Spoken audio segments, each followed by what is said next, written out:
नमस्ते बच्चों। आज की कक्षा में आपका स्वागत है। ईश्वर से मैं प्रार्थना करता हूं कि आप स्वस्थ और सुरक्षित रहें। बच्चों, आज की कक्षा में हम पाठ 15 अंधेर नगरी का भाषा अभ्यास करेंगे। ठीक है। इसके पहले हमने अंधेर नगरी पाठ पढ़ा है, मैंने समझाया है वीडियो में। फिर उसके बाद हमने इसका स्किट भी किया है, ऑनलाइन स्किट करने की कोशिश की है और आप लोगों ने भी बहुत अच्छा प्रयास करके उसको पूरा करने की कोशिश की है ना। आज हम भाषा अभ्यास समझेंगे, तो सभी लोग भाषा अभ्यास खोल के बैठिए और समझने की कोशिश कीजिए। ठीक है बच्चों, आप लोग भाषा अभ्यास लिख रहे हो या नहीं लिख रहे हो यह अभी पता नहीं चल रहा है, क्योंकि कोई भी शेयर नहीं कर रहे हैं कि आप लोग नोट्स कंप्लीट कर रहे हो या नहीं। क्लास वर्क आप लोगों ने सबमिट की, करीब समझ लीजिए 80% बच्चों ने की है, 20% बच्चे क्लास वर्क सबमिट नहीं किए हैं। नेक्स्ट आप लोग भाषा अभ्यास जरूर सबमिट कीजिए। अगर क्लास वर्क भी पूछ रहे हैं तो साथ में भाषा अभ्यास भी कीजिए, ताकि हम भाषा अभ्यास भी देख सकें। ठीक है। केवल आप सुनते जा रहे हैं और भूलते जा रहे हैं तो उसका कोई फायदा नहीं है।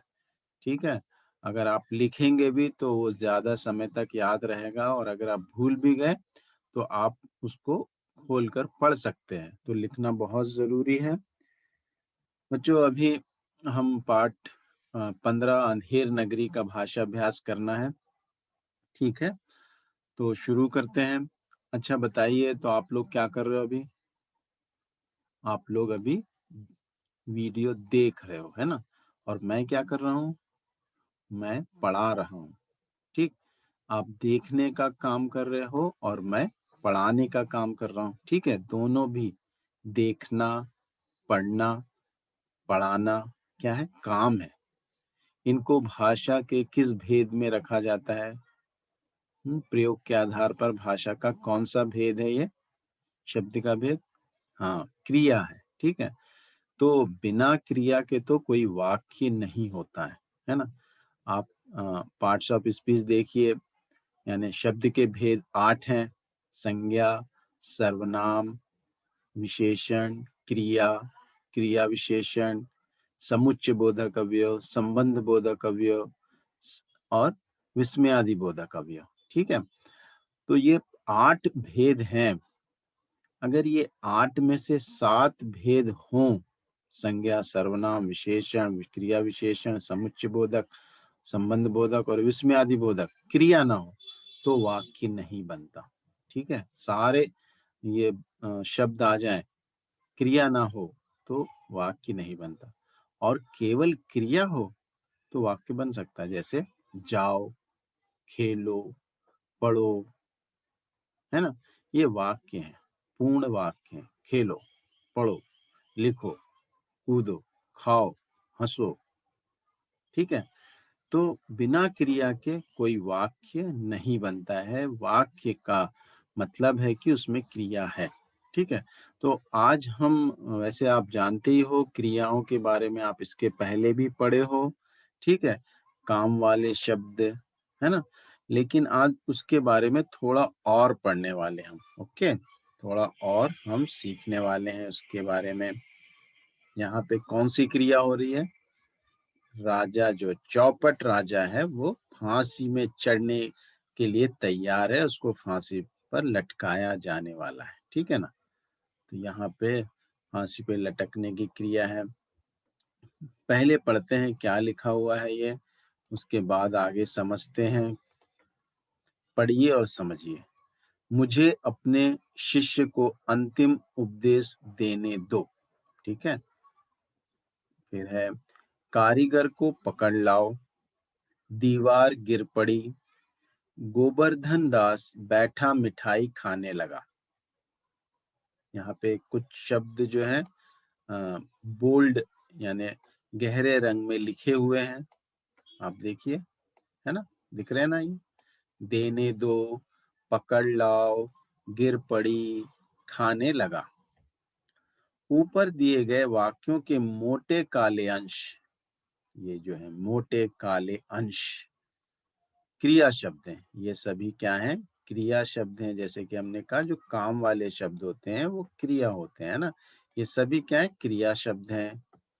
लेकिन ये क्रिया शब्द ऐसे हैं जो एक साथ आकर वाक्यों के विशेष अर्थ दे रहे हैं। लेकिन यहाँ पे आप ध्यान दीजिए, एक-एक क्रिया नहीं है, दो-दो क्रिया है। देने, दो, है ना? ये दो, ये देने दो, पकड़, लाओ, गिर पड़ी, खाने लगा। दो-दो क्रिया दिख रही ना आपको, है ना? कितनी क्रियाएं हैं? हर एक वाक्य में दो-दो क्रियाएं, एक, दो, एक, दो, है ना? एक, दो, ओके, एक, दो, दो-दो क्रियाएं हैं। जब विशेष अर्थ देने के लिए एक से अधिक क्रियाओं का उपयोग होता है तो हम उसे कहते हैं संयुक्त क्रिया। संयुक्त का अगर अंग्रेजी में बोले तो कंपाउंड, ठीक है? संयुक्त यानी होता है कंपाउंड। तो कंपाउंड वर्ड से समझते हो ना आप? यानी एक नहीं है, एक से ज्यादा है, उसको ही हम कंपाउंड कहेंगे। तो कंपाउंड वर्ब कह सकते हो आप। संयुक्त क्रिया, दो क्रिया है यहाँ पर, ठीक है? एक दो। जैसे मैं कहूँ आ, आप आओ, ठीक है? आप आओ, मैंने कहा आप आओ, आप आ जाओ। यहाँ कितनी क्रिया हुई? आना और जाना। आप आ जाओ, आप आओ, एक ही क्रिया है। आओ, आना, है ना? मुख्य क्रिया तो आना है, उसको हम वाक्य के अनुसार आओ कह रहे हैं। आप आओ, तुम आओ, वह आया, ठीक है? लेकिन अगर इसके साथ और एक क्रिया जोड़ दें, आप आ जाओ, आप खा लो, आप भाग लो, आप पढ़ लो, तो यहाँ पर जो है विशेष अर्थ देने के लिए और एक क्रिया साथ में आ जा रही है। तो जब दो क्रिया साथ में आती हैं तो उसे हम क्या कहते हैं? उसे हम कहते हैं संयुक्त क्रिया। क्या कहते हैं? संयुक्त क्रिया, ठीक है? तो समझ में आया आपको? एक से अधिक क्रिया होंगी वाक्य में तो वो क्या कहलाएंगी? संयुक्त क्रिया कहलाएंगी। यहाँ पे दो-दो क्रियाएं दी हुई हैं तो ये संयुक्त क्रिया के एग्जाम्पल्स हैं, संयुक्त क्रिया के उदाहरण हैं। समझ में आया ना अभी आपको? वेरी गुड, आगे बढ़ते हैं अभी। तो यहाँ पे देखिए बहुत ही आसान एक्सरसाइज दी हुई है आपको पहचानने के लिए संयुक्त क्रिया। हमारे भाषा अभ्यास में यही है कि एक बार आपको एक्सप्लेन करते हैं और उसके बाद उसको एक्सप्लेनेशन आप समझे या नहीं उसके लिए एक एक्सरसाइज भी होती है। तो यहाँ पे देखिए, अब आप नीचे दिए गए वाक्यों में संयुक्त क्रियाओं पर घेरा लगाइए। एक एग्जाम्पल भी दिया है, जैसे रोहन आज दौड़ जीत सकता है। तो ये दौड़ जीत सकता है क्या है? संयुक्त क्रिया है ना? अब एक क्षण भी नहीं रह सकूंगा, रहना और सकूंगा, ये हो गया आपकी संयुक्त क्रिया। इस पे घेरा लगा दीजिए, है ना? मैं 5 किलो लड्डू खा सकता हूँ, खाना सकना, ये आपकी एक संयुक्त क्रिया हो गई, इसको घेरा लगा दीजिए, ठीक है? फिर है मेरे घर की छत पर कबूतर बैठ गए, तो ये हो गई एक संयुक्त क्रिया, ठीक है? तो यहाँ पे देखिए हमने काम कर दिया, एक्सरसाइज कंप्लीट हो गई। फर्स्ट संयुक्त क्रिया पे घेरा लगाना है। संयुक्त क्रिया मैंने क्या बताया आपको? एक से ज्यादा क्रिया अगर आ जाती है तो उसे हम संयुक्त क्रिया कहते हैं, ठीक है? अब आगे की एक्सरसाइज क्या है भाई देखते हैं, ठीक है? आगे की एक्सरसाइज हम आगे देखते हैं क्या है। सेकेंड वन, नीचे दिए गए वाक्यों को संयुक्त क्रिया से पूरा कीजिए। बहुत ही आसान है, आप आराम से कर लोगे। संयुक्त क्रिया से पूरा करना। बच्चे जोर से क्या लिखोगे आप? अगर आपने लिख दिया, सबके मुंह में आ रहा होगा, बच्चे जोर से रोने लगे, है ना? रो रहे हैं लिख सकते हो आप, है ना? रो रहे हैं, ठीक है? रो रहे हैं आपने लिख दिया, समझ लिया आपने क्या लिख दिया? रो रहे हैं। और आप कहोगे यहाँ सर दो क्रियाएं आ गई, ये संयुक्त क्रिया हो गया, है ना? संयुक्त क्रिया हो गया, रो और रहे हैं, है ना? तो यहाँ पर ये वाक्य गलत है, ठीक है? ओके, ये गलत है, 2 क्रिया नहीं है यहाँ पर। बच्चे जोर से रो रहे हैं। यहाँ पर रहे हैं जब है रहा, आप हमेशा याद रखो यही गलती होती है बच्चों से, रहा है ना? और रही है, ठीक है? और उसके बाद है ना? था ऐसा कुछ आए। ये जो है था, थे, थी, है के पहले रहेंगे, है ना? रहा, रही, रहे। इसके बाद कोई भी क्रिया नहीं है, मेन वर्ब नहीं है। रहा है, रही है, रहे हैं, है ना? रहा था, रही थी, रहे थे, रहेगा, रहेगी, रहेंगे, ऐसा है। तो वो संयुक्त ये क्रिया नहीं है, हेल्पिंग वर्ब है, ठीक है? दिस इज़ हेल्पिंग वर्ब, सहायक क्रिया है, ठीक है? तो यहाँ पे ये 2 क्रिया नहीं कहलाएगी, ये केवल एक ही क्रिया है। यहाँ पे आप लिख सकते हैं, ठीक है? आप याद रखिए, रहे वाला शब्द वाक्य आप बनाएँगे, तो याद रखिए कि एक ही क्रिया कहलाती है। बच्चे ज़ोर से रोने लगे, ये सही है, ठीक है? बच्चे ज़ोर से रोने लगे करेक्ट है। यहाँ पे रोना एक क्रिया है और लगना दूसरी क्रिया, तो 2 क्रियाएँ आ गई, तो ये हो गया संयुक्त क्रिया का उदाहरण हो गया, ठीक है? ये बिल्कुल सही है। मौसी जी ने गुब्बारा, क्या लिख सकते हो आप? गुब्बारा क्या किया? फुला दिया या फोड़ दिया भी लिख सकते हो। फोड़ दिया, 2 क्रिया हो गई, फोड़ना और देना, है ना? फोड़ दिया। मैं 1 किलो दूध पी रोज़ मैं 1 किलो दूध रोज़ पी सॉरी इधर आगे देखो, पी सक सकता सकता ठीक है, मैं रोज 1 किलो दूध पी सकता हूँ। ठीक है, यहाँ भी 2 क्रियाएँ आ गई, पीना और सकना। ठीक, तो इस तरह से आप कंप्लीट कर लीजिए। ये वाली बात समझ में आई ना? आप ऐसा नहीं लिख देना मौसी जी ने एक गुब्बारा फुला रही हैं, मौसी जी ने एक गुब्बारा नहीं आएगा उसमें, तो रहा आएगा ही नहीं, ठीक है? अगर ऐसा लिख देते हैं आप फोड़ रही हैं या कुछ तो गलत हो जाएगा। मैं 1 किलो दूध रोज़ पी रहा हूँ लिख देंगे तो गलत हो जाएगा, क्योंकि मैंने बताया कि रहा है, रही है, रहे हैं आएगा, तो वो क्रिया नहीं है, सहायक क्रिया के रूप में लिया जाएगा। तो यहाँ पे पी सकता हूँ, पी लिया हूँ, ऐसा लिख सकते हैं। मैं 1 किलो दूध रोज़ पी सकता हूँ। हुँ, पीता हूँ लिखेंगे तो भी एक ही क्रिया होगी, पी सकता हूँ ही लिखेंगे आप, ठीक है? तो यहाँ पे हमने ये समझ लिया, ठीक है? तो 2 क्रिया जब होती हैं तो वो क्या होती हैं? संयुक्त क्रिया होती हैं, ठीक है? आगे देखते हैं क्या करना है आपको। पाठ अंधेर नगरी में से कोई 3 वाक्य छाँटिए और उसमें से संज्ञा, सर्वनाम व क्रिया शब्द ढूँढ कर लिखिए। 3 वाक्य आपको अंधेर नगरी में से ही छाँटना है ना? वाक्य आप पाठ पढ़िए, उसमें से 3 वाक्य लिखिए, लेकिन कैसे वाक्य छाँटना है? उसमें संज्ञा, सर्वनाम और क्रिया तीनों होना चाहिए, जिससे कि आप ये फिल कर सको। यहाँ पे वाक्य लिखोगे और यहाँ पे संज्ञा, सर्वनाम और क्रिया लिखोगे, ठीक है? तो हम देखते हैं वाक्य।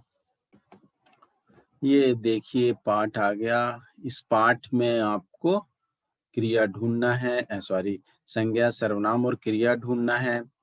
तो मान लीजिए हम ये वाक्य लिख देते हैं, बच्चा नारायण दास, यह नगर तो दूर से बड़ा सुंदर दिखलाई पड़ता है। मान लीजिए हमने ये वाक्य लिख दिया, भाई हमने ये वाक्य लिख दिया।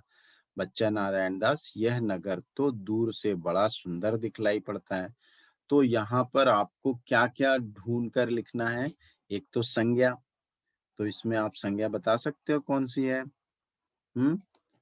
ठीक है, इसमें संज्ञा आप बता दोगे बिल्कुल, बच्चा संज्ञा है, नारायण दास भी संज्ञा है, नगर भी संज्ञा है, ठीक है?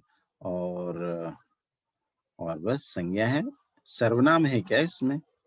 इसमें सर्वनाम दिख रहा है आपको? आप कहोगे यह सर्वनाम है ना? ठीक, तो लिख दोगे आप, लेकिन यह सर्वनाम यहाँ पर नहीं है, ठीक है? यह यहाँ पर सर्वनाम नहीं है। ये चीज़ समझने के लिए आपको और आगे की कक्षाओं में हम समझाएँगे इस बारे में। ये सार्वनामिक विशेषण है, यहाँ पर अगर किसी सर्वनाम के अगर कोई सर्वनाम किसी संज्ञा शब्द से जुड़ा हुआ है, उसके लिए है, तो क्या होता है, सार्वनामिक सर्वनाम है लेकिन यहाँ पे विशेषण का काम कर रहा है, तो उसको हम यहाँ पर नहीं लिख सकते हैं। तो इस वाक्य में आप देखोगे कि सर्वनाम नहीं है, क्रिया तो हर वाक्य में लिखते हैं। दिखलाई, पढ़ना, ये क्रिया है, संयुक्त क्रिया है ना, दिखलाना और पढ़ना, तो संयुक्त क्रिया तो हर वाक्य में होती है। तो ये वाक्य हम यहाँ नहीं लिखेंगे क्योंकि इसमें सर्वनाम नहीं है, ठीक है। तो और भी वाक्य देखते हैं जिसमें हमको सर्वनाम मिल जाए भाई, क्योंकि तीनों लिखना है ना हमको, तो ढूंढेंगे हम, जरूर मिलेगा, ऐसा क्यों नहीं, जरूर मिलते हैं, वाक्य ढूंढने से क्या नहीं मिलता है, ठीक है। देखते हैं,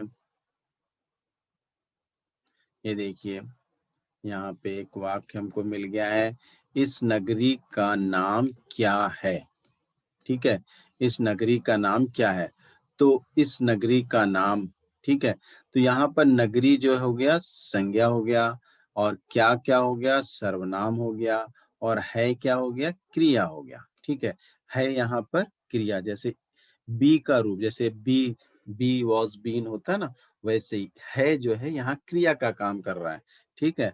क्रिया के बिना कोई वाक्य नहीं होता है, इस बात को आप ध्यान रखिए, ठीक है। तो ये सेंटेंस यहाँ पे लिख सकते हैं, इस नगरी का नाम क्या है, ओके। तो इसी तरीके से तो आपको 3 वाक्य ढूंढने हैं और लिखने हैं, ठीक है। 3 वाक्य ढूंढकर आप क्या करना है, लिखना है। तो और वाक्य, एक और वाक्य ढूंढे, ठीक है, और एक वाक्य ढूंढते हैं।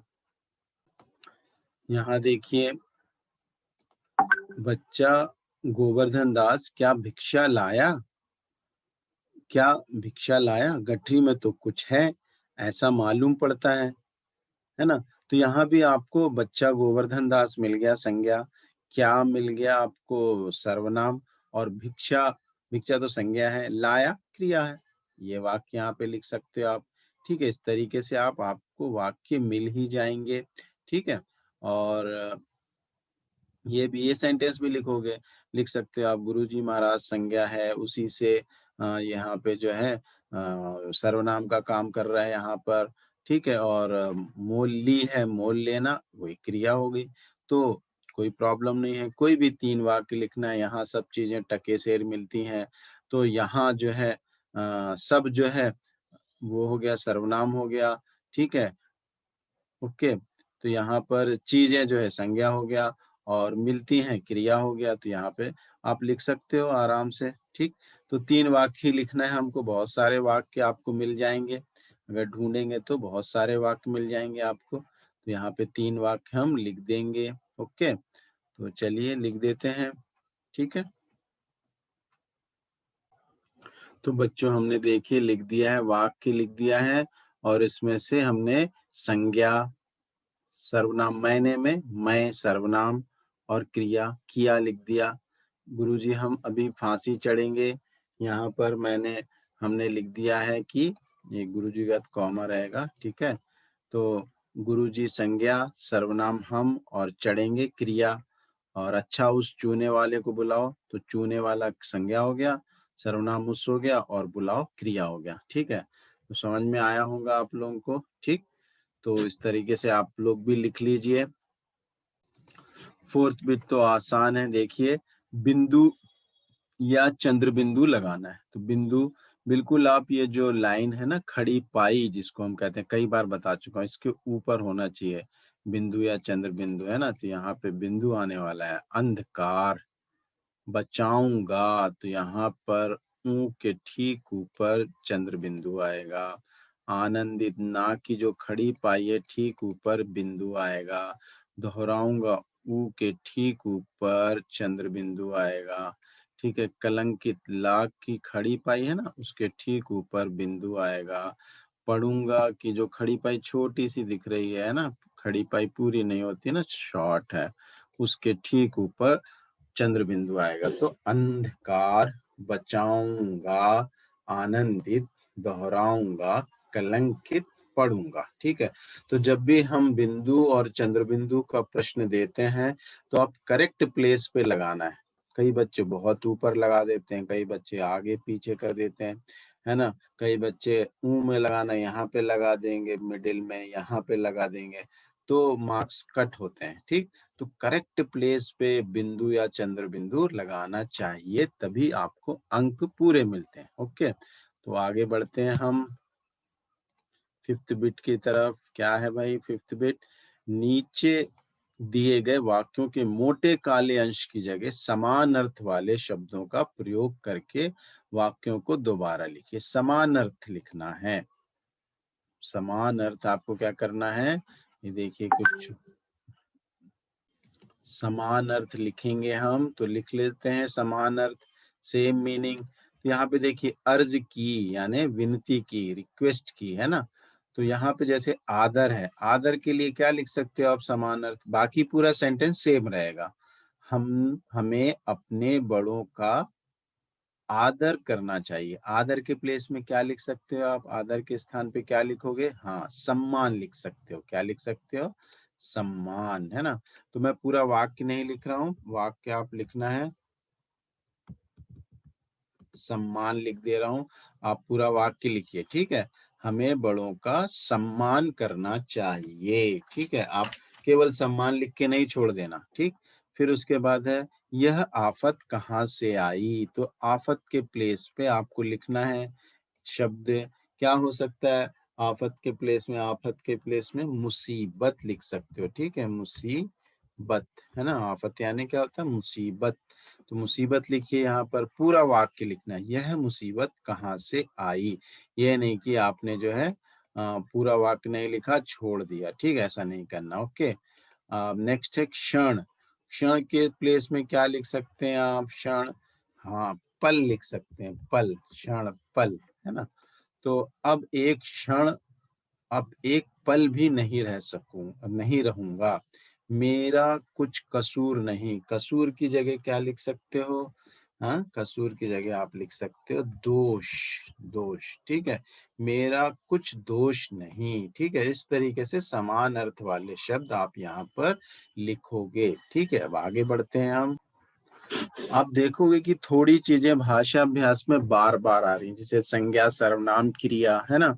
और ये उपसर्ग प्रत्यय भी। क्यों? क्योंकि आपको अच्छे से समझ में आ जाए आखिर ये उपसर्ग और प्रत्यय हैं क्या, है ना? इसको मैं समझा चुका हूँ 2-3 बार, शायद आपको अच्छे एग्जाम्पल्स देकर और पीपीटी दिखाकर भी मैंने समझाया है ना? तो अभी आपको मालूम होना चाहिए कि उपसर्ग क्या है और प्रत्यय क्या है। और मैंने ट्रिक भी बताई है कि उपसर्ग किसे कहते हैं। उपसर्ग किससे शुरू होता है? उ, है ना? और प्रत्यय प। तो पहले कौन सा अक्षर आता है? उ आता है ना? अगर आप वर्णमाला देखोगे तो पहले उ आता है, बाद में प।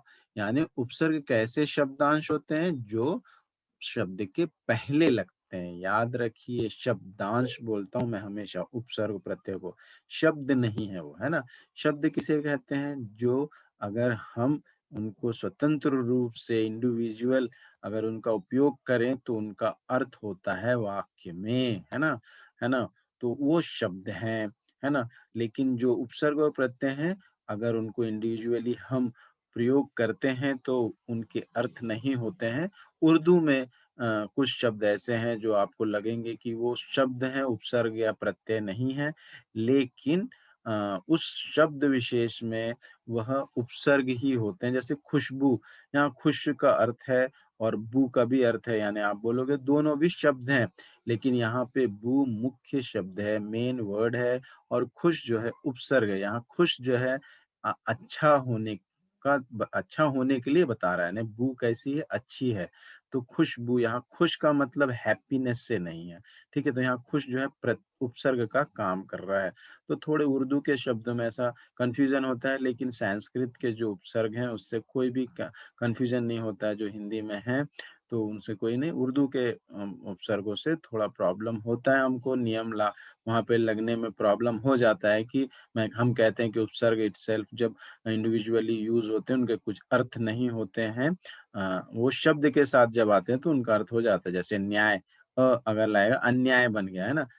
यहाँ अन्याय मतलब ना हो गया, ना अर्थ दे रहा है, लेकिन बस यूज करेंगे, कर सकते हो क्या आप इंडिविजुअली किसी वाक्य में बस आ जाए, बस कोई अर्थ है नहीं, अति आ जाए, कोई अर्थ है क्या? नहीं है।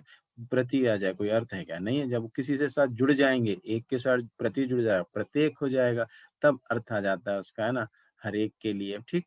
तो इस तरीके से आप याद रखिए, उपसर्ग वो शब्दांश हैं, जो शब्द के पहले लगते हैं, प्रत्यय वो शब्दांश हैं, जो शब्द के बाद में आते हैं, ठीक है? तो यहाँ पर शब्द दिए हुए हैं आपको, फल, देश, आनंद, न्याय, कसूर। तो इसमें आप उपसर्ग लगाइए या फिर प्रत्यय लगाइए। तो फल में आप क्या लगा सकते हो? उपसर्ग लगा सकते हैं? हाँ, सा लगा दो उपसर्ग, क्या बन जाएगा? सा अगर उपसर्ग लगा देते हो, क्या बन जाएगा वो नया शब्द? सफल बन जाएगा, वेरी गुड, है ना? तो सफल बन अगर लिखना है आपको, तो सा उसमें क्या है? उपसर्ग है, ठीक है? देश में, अरे वाह! देश में भी आप लगा सकते हो, वी लगा सकते हो, है ना? तो वी लगा दे, थोड़ा-सा अच्छी नहीं मेरी हैंडराइटिंग, आप लोग अच्छे से लिखिए, ठीक है? विदेश बन जाएगा वो, क्या बन जाएगा? विदेश, ठीक है?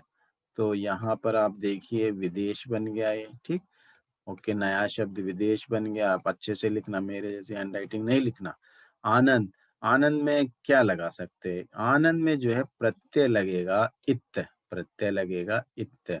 तो प्रत्यय आप लगा दो और बना दो आनंदित, है ना? आनंदित।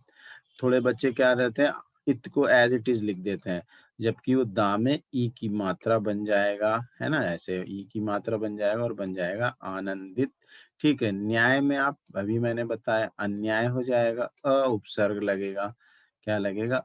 सॉरी अ ही लिखना है इधर पे, मैंने पूरा लिख दिया, देखिए जल्दबाजी में गलतियाँ हो जाती हैं, जल्दबाजी कभी भी नहीं करना चाहिए, है ना? तो नहीं लिखना हमको, क्या लिखना?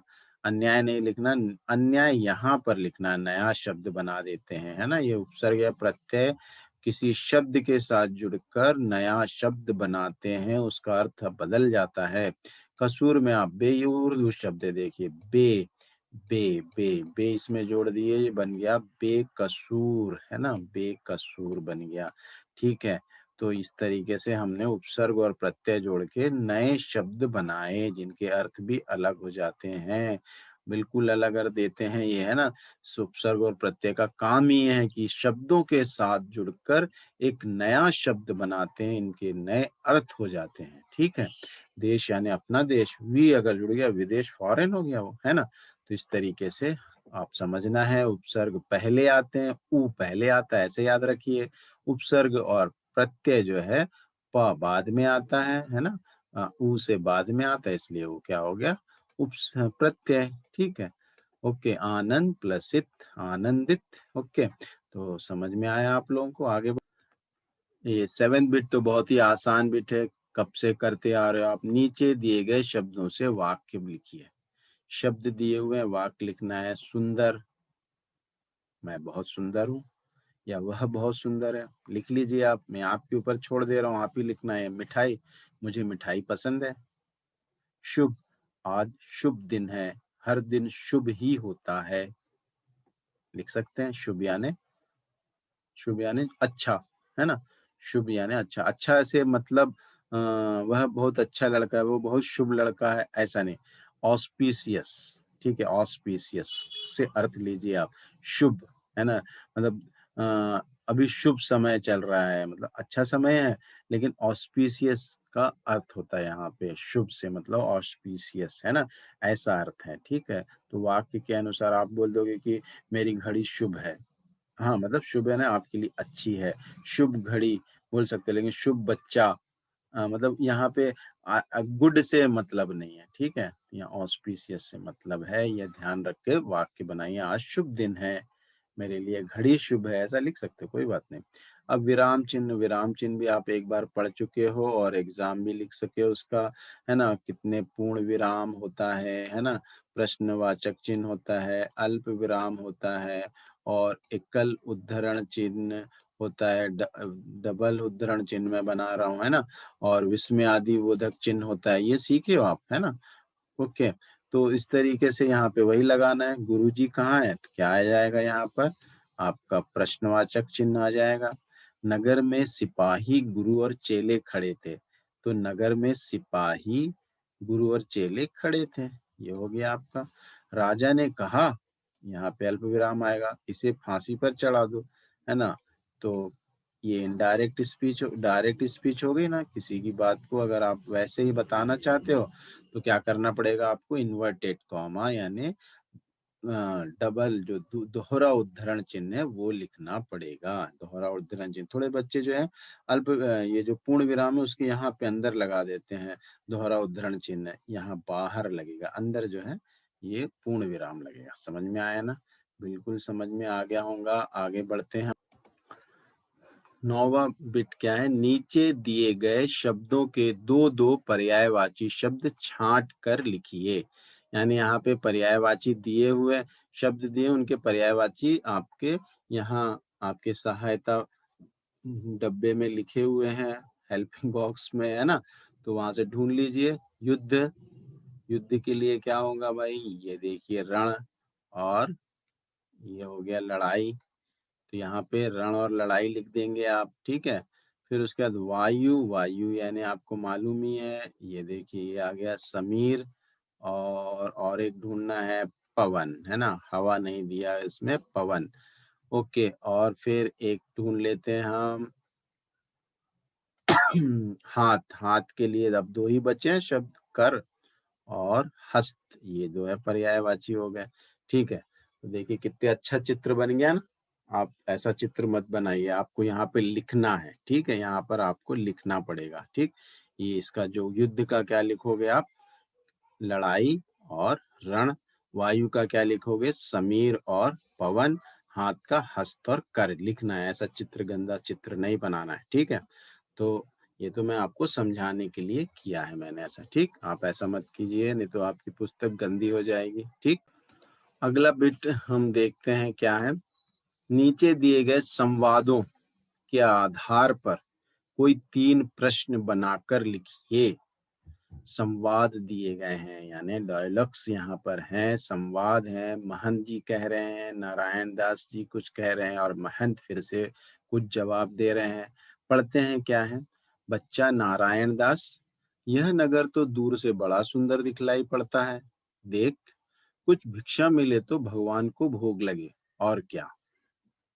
गुरुजी महाराज, नगर तो बहुत ही सुंदर है, पर भिक्षा भी सुंदर मिले तो बड़ा आनंद हो। बच्चा गोवर्धन दास, तू पश्चिम की ओर जा और नारायण दास पूर्व की ओर जाएगा, है ना। हमने ये पढ़ा। अब इसमें से 3 प्रश्न बनाना है, बना लोगे, बहुत ही आसान है, अच्छे बच्चे हो आप लोग, बना सकते हो। एक प्रश्न तो ये बना दीजिए कि महंत जी ने क्या कहा, नारायण दास से क्या कहा, बन जाएगा, है ना। क्या कहा उन्होंने, उत्तर नहीं लिखना आपको, तो प्रश्न बनाना है, तो महंत जी ने क्या कहा और नारायण दास ने क्या जवाब दिया, ऐसा भी लिख सकते हो। या फिर ऐसा भी लिख सकते हो कि नगर दूर से कैसा दिखलाई पड़ता है ना। और फिर और एक प्रश्न बना सकते हो कि गोवर्धन दास किस दिशा में गया और नारायण दास किस दिशा में गया। प्रश्न बनाना है आपको, किसी भी तरीके के 3 प्रश्न आप बनाने हैं यहाँ पर, ठीक है। बना लेते हैं, आप बनाओगे, बनाइए।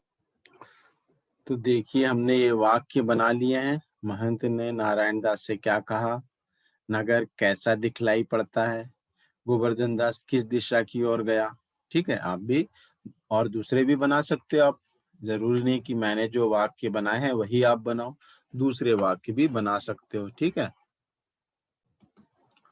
अंतिम प्रश्न है, नाटक अंधेर नगरी को एक कहानी के रूप में लिखिए। अभी जो हमने नाटक पढ़ा है अंधेर नगरी, किस रूप में है, संवाद है उसमें। कैसे हैं, संवाद है ना, डायलॉग्स दिए गए हैं ना।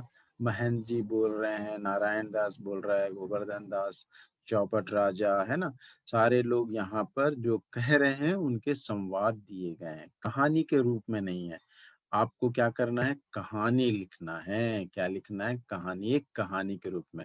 जैसे कि मैं फॉर एग्जांपल बताता हूँ आपको, आप ही लिखना है, मैं तो लिखने वाला नहीं हूँ, आप लोग ही अपने ओन से लिखने की कोशिश करना है। होंगी वर्तनी अशुद्धियां होंगी और वाक्य में अशुद्धियां होंगी, लेकिन आप लिखने की कोशिश कीजिए। जब तक आप गलतियां नहीं करोगे तो सीखोगे कैसे, ठीक है। उन गलतियों को मैं आप से डिस्कस करूँगा कि क्या गलती की है आपने, ठीक? लेकिन आप ही कहानी लिखने की कोशिश कीजिए, ठीक है? तो यहाँ पर कहानी जैसे कह सकते हैं कि महंत नारायण दास, गोवर्धन दास एक बार किसी नगर की ओर किसी नगर में आए। उन्होंने देखा कि नगर बहुत ही सुंदर है। महंत ने गोवर्धन दास और नारायण दास जो कि उनके शिष्य थे कहा कि आप लोग जाइए और कुछ भिक्षा लेकर आइए।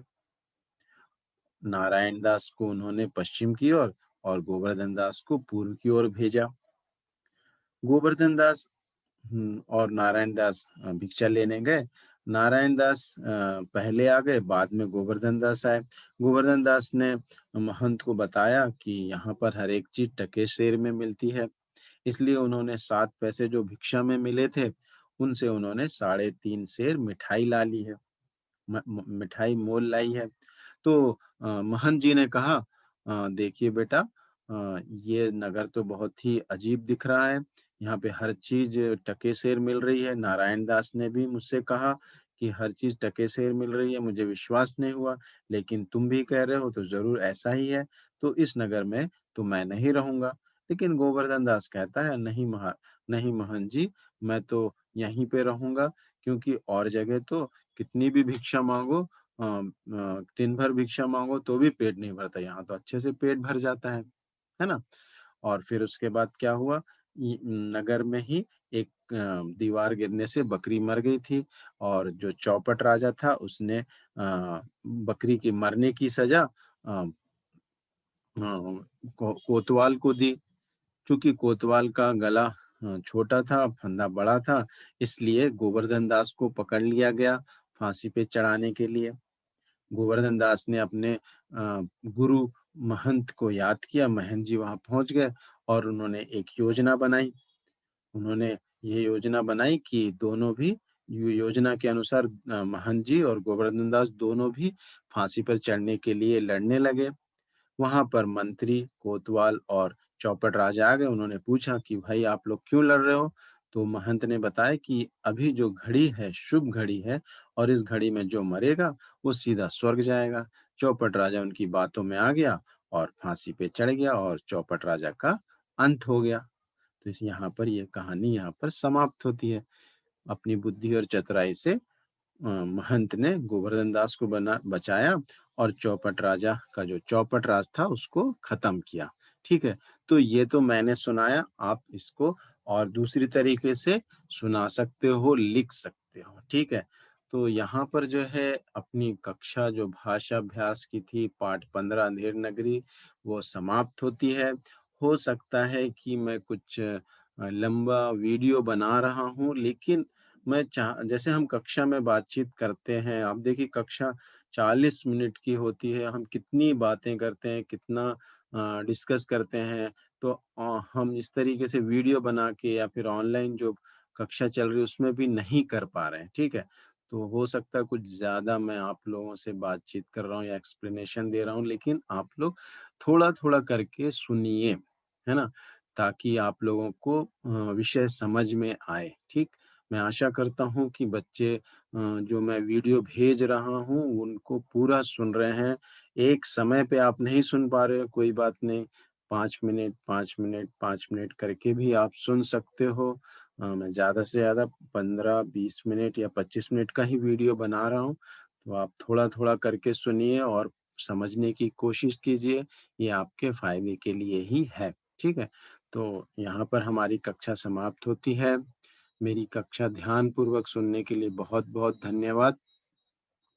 घर पे रहिए, सुरक्षित रहिए, स्वस्थ रहिए। धन्यवाद।